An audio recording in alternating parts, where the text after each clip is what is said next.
Good morning, good evening, good afternoon, and welcome to another episode of Living World of Darkness, Rage Across New York. In the wake of a very eye-opening trip into the Umbra, Maeve has not only returned, but returned in quite a state.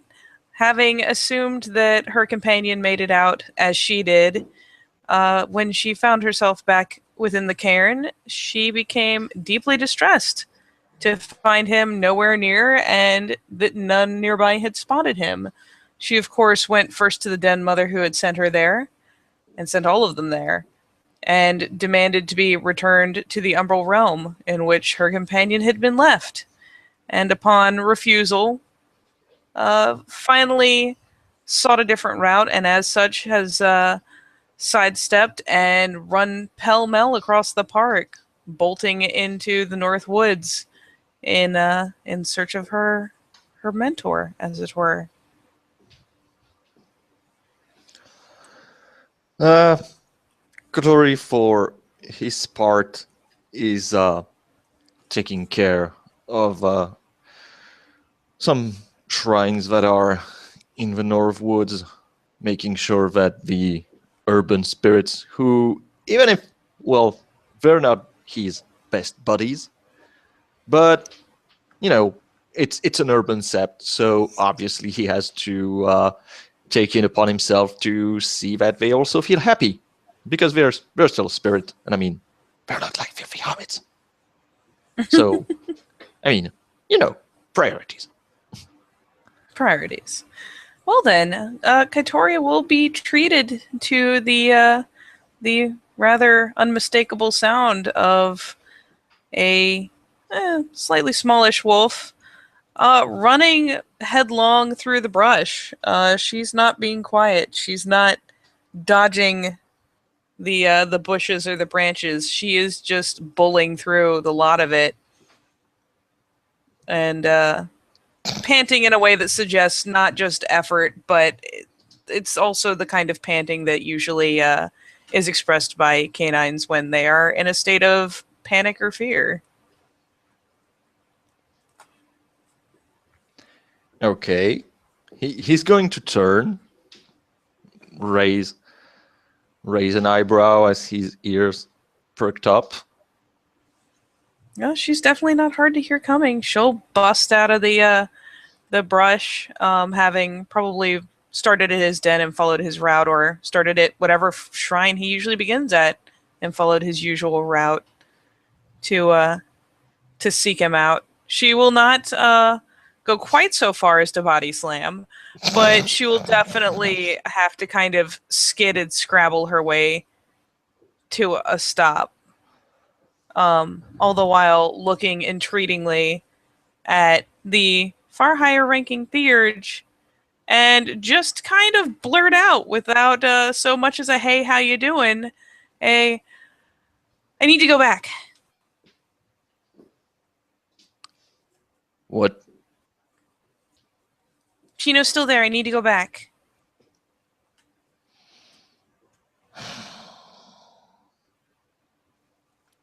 Sit.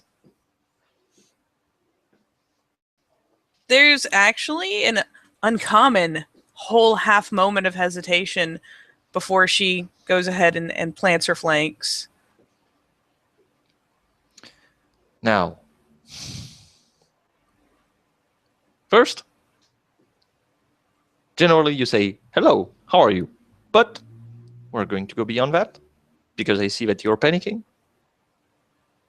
So we're going to breathe in, breathe out,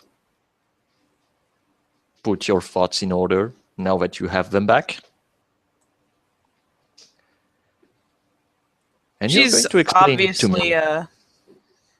Go ahead. And he said, and you're going to explain to me.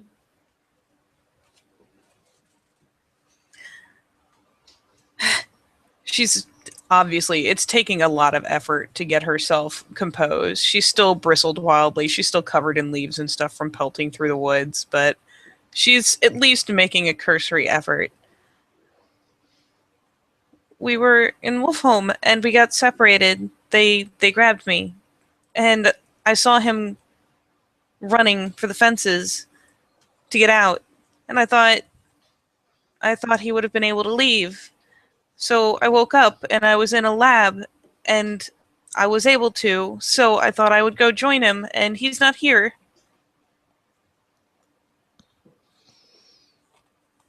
Where are the others?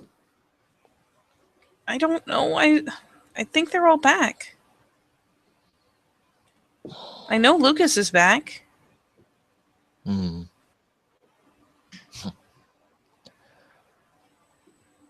So, seems like most Hamids made their way back.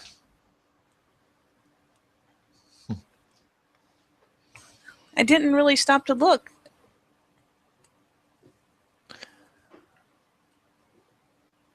Wolfholm is not kind. You don't have the perception of seeing those who are able to exit the gates or not. There was no real way that you would know if he would follow you or not. If I'd known he was still there, I would have stayed in the cage. I don't care.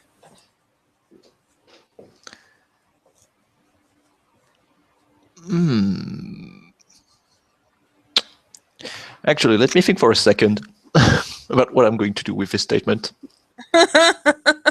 She's obviously still like her pupils have like narrowed fairly far. It's not good.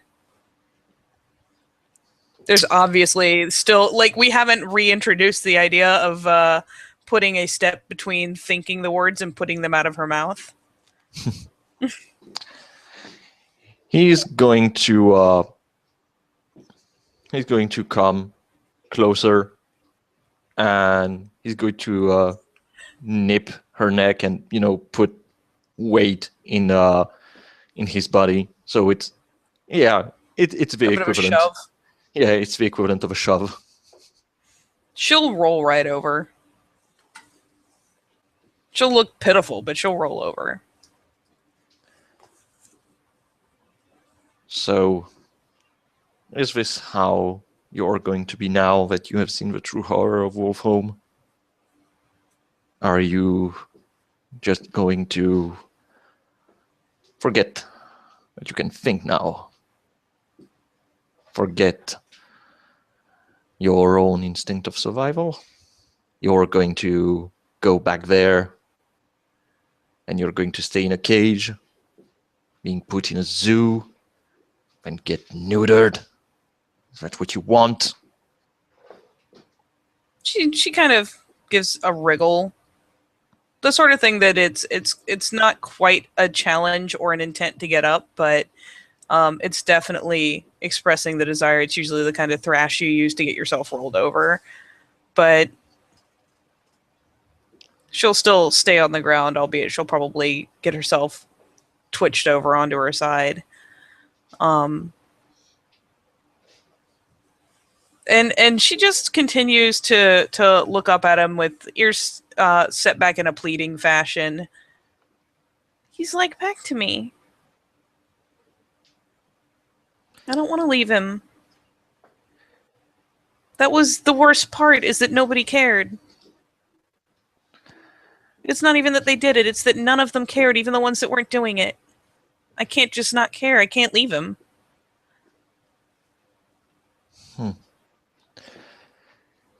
He's going to come closer to her face. She'll tilt her chin all the way back. Are you thinking that you're the only one who cares about Chino or any of the other cubs? Are you so self-absorbed that you think that your sisters do not care about Chino? That he wouldn't be back? But they don't know. They weren't there with me. We got separated.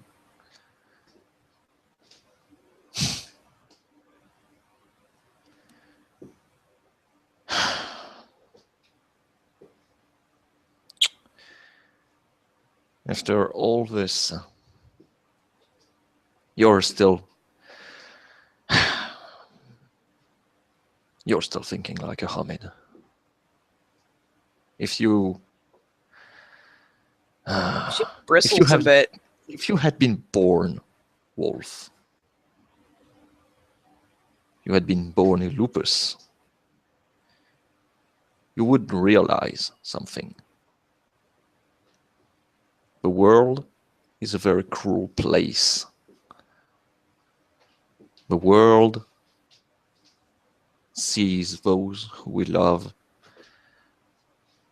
die and wither with us, and sometimes we have to accept that. Wolfholm is different.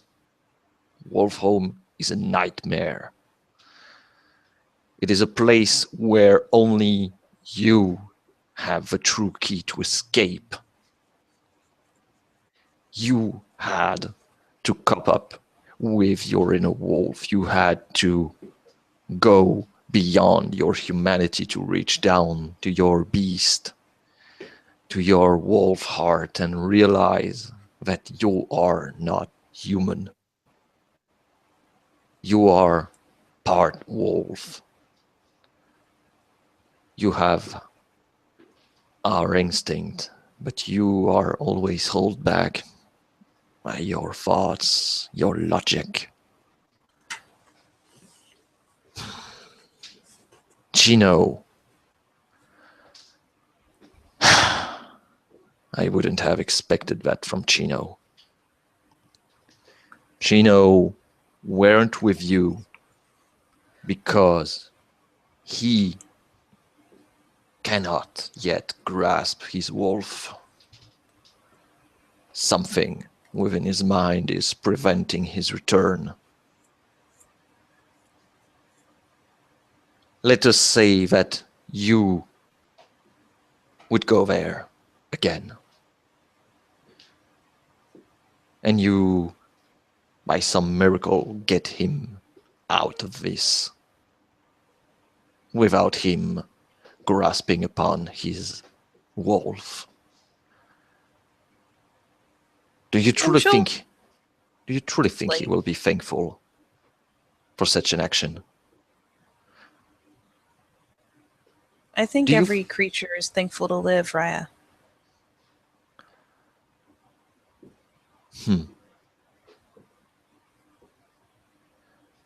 This isn't natural selection. This is a place that a sadist told us to go because he thought we would learn a lesson. And people who weren't there, people who weren't part of the problem, still had to go. Chino hadn't done anything. Not back when that happened. He wasn't even a member of the Sept yet. It's not right that he be stuck there, and it's not right that he be by himself.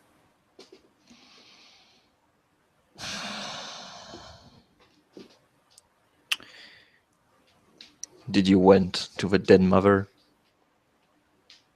She said she won't risk me.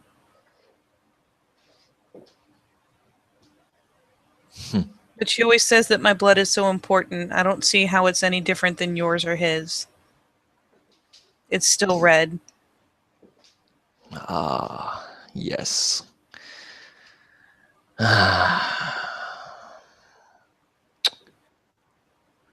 Before, I would have told you the same. Or rather, I would agree with you that blood is just blood. I've made self-discoveries with my ancestral memories, remembering. This is something that you can perhaps grasp and understand now. You have been leading, haven't you, in Wolfholm? I did. Why do you think they followed you? She said it's because of the blood. I still say who I Exactly. look like doesn't make a difference. I'm still me. I'm not them. And Chino is still someone who I wanted to be a pack. He's still someone that is important, especially to me.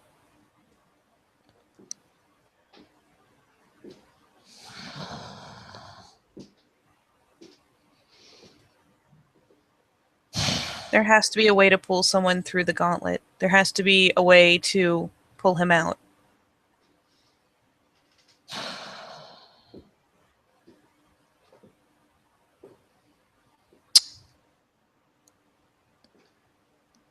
He accepted to go.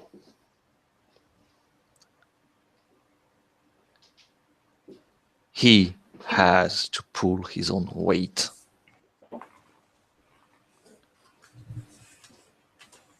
I am not saying that if I have a choice, I won't go there. But you must have faith in your brothers and sisters. True, he might be alone right now, but sometimes you're required to be alone to have the catharsis to pull through. I am not saying that I enjoy this situation.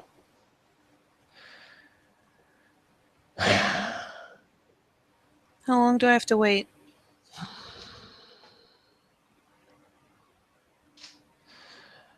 I do not know.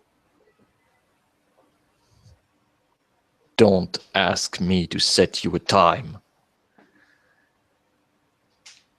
You're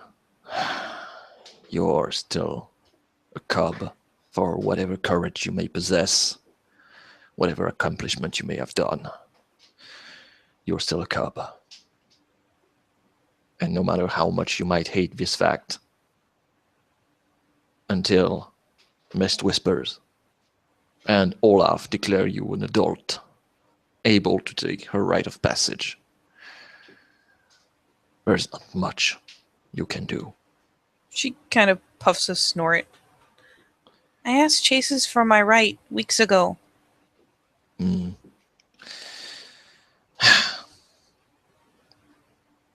Yes, but ultimately, Chases, Travis, and the Den parents are the one who will say if you're ready or not, no matter how much you would like to insist.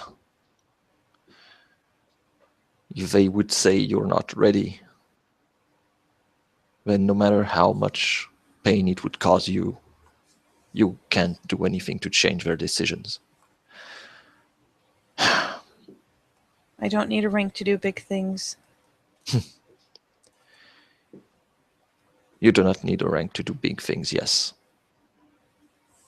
But rank allows you to pull weight and allows you something that you should understand about our society. We are wolves, no matter how much hominids may tend to forget it. This is the part where they never forget. The higher of station I am, the higher in the food chain I stand.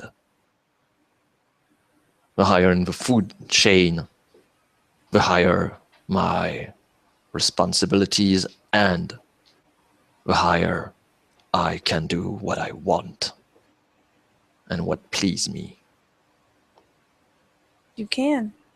But Den Daddy, I'm not a low-ranking adult. We're cubs. Shouldn't we be protected by the more powerful adults? Shouldn't we be preserved so that we can become adults?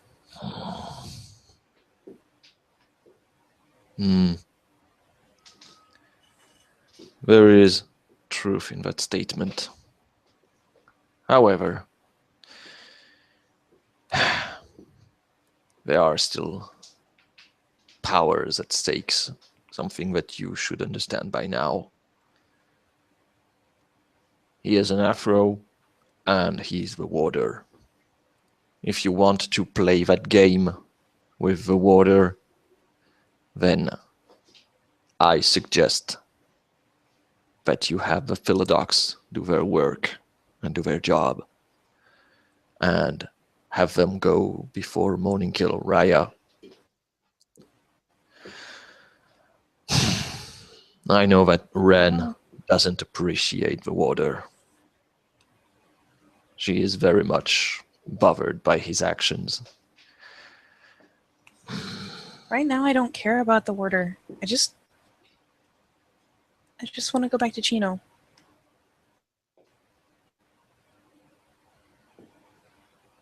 I will not let you do anything stupid. I will not have you jeopardize your life because you feel attachment to Chino. I will not let you die because you defy higher ranks. I have already lost too much people. I have already lost another cub because of that.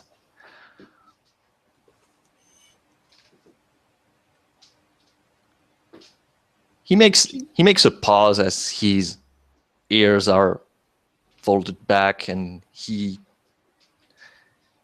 has been almost gnawing at your face as he made that declaration. She's given something of an uncomfortable wriggle about then. When he conceded her point, she barely dared to like twitch her tail tip. But about that point, she'll give a wriggle, and since he's essentially right above her face, we'll make the very puppyish gesture of kind of looking at his muzzle.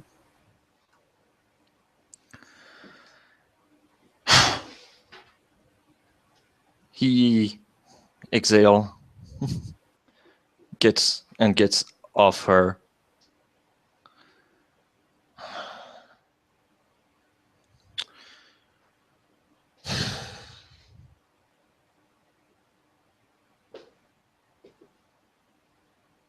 And she'll, even if he looks like he's letting her roll over, which she'll do very cautiously, she'll still kind of keep belly to the ground and squirm over and essentially lap at his muzzle to try to kind of. It's essentially an apology.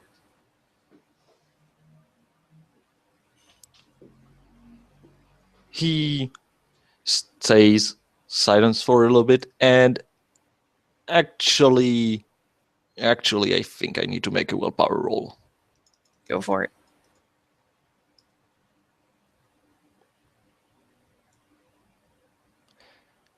Yup.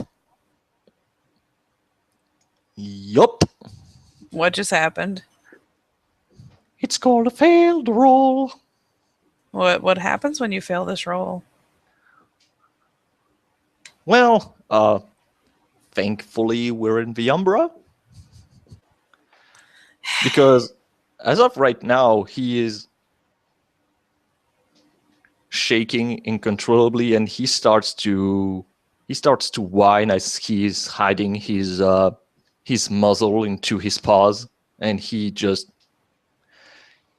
basically making a cinnamon roll. I don't know how to say that. Basically, he's he's curling up. Yeah, thank you. He's curling up. Maeve will probably almost reflexively start to echo his whine just out of confusion and slip up a bit from the ground, and just he has very, very neatly derailed her. Her concern has abruptly changed and her ears have perked because initially she'll be confused, and she'll begin to try to make comforting gestures, grooming his head and his ruff, grooming his shoulders, and start looking around somewhat desperately for any of the doves that tend to, well, I mean, they usually follow her around. So, she'll probably cast about for a bit, but she has been coming to them weekly and offering chiminage, so probably sooner rather than later, she'll spot one just kind of chilling up in a tree, hanging out, being a dove, and will plead with it to come down and to assist her poor den daddy. Basically, as the doves come closer to Maeve as well. They have a tendency to hang around her anyway, and also Kotori strangely on a daily basis. One would wonder why. Go figure. And they scoot over Kotori and Maeve, looking sad as they see Beadron curled up, crying.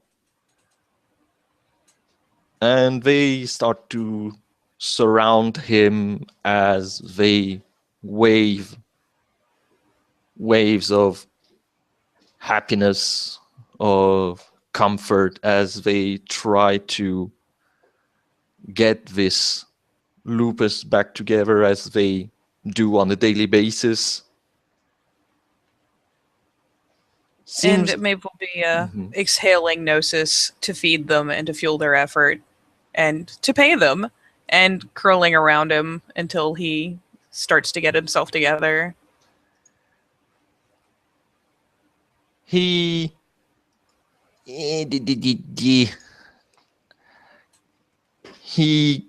gets back a little bit together, but he's still shaking uncontrollably. Also, the thing being that he's a runner prone, and actually I'm not entirely sure of the difficulty of the roll, so either it's a botch or it's a fail. So either way, it's bad.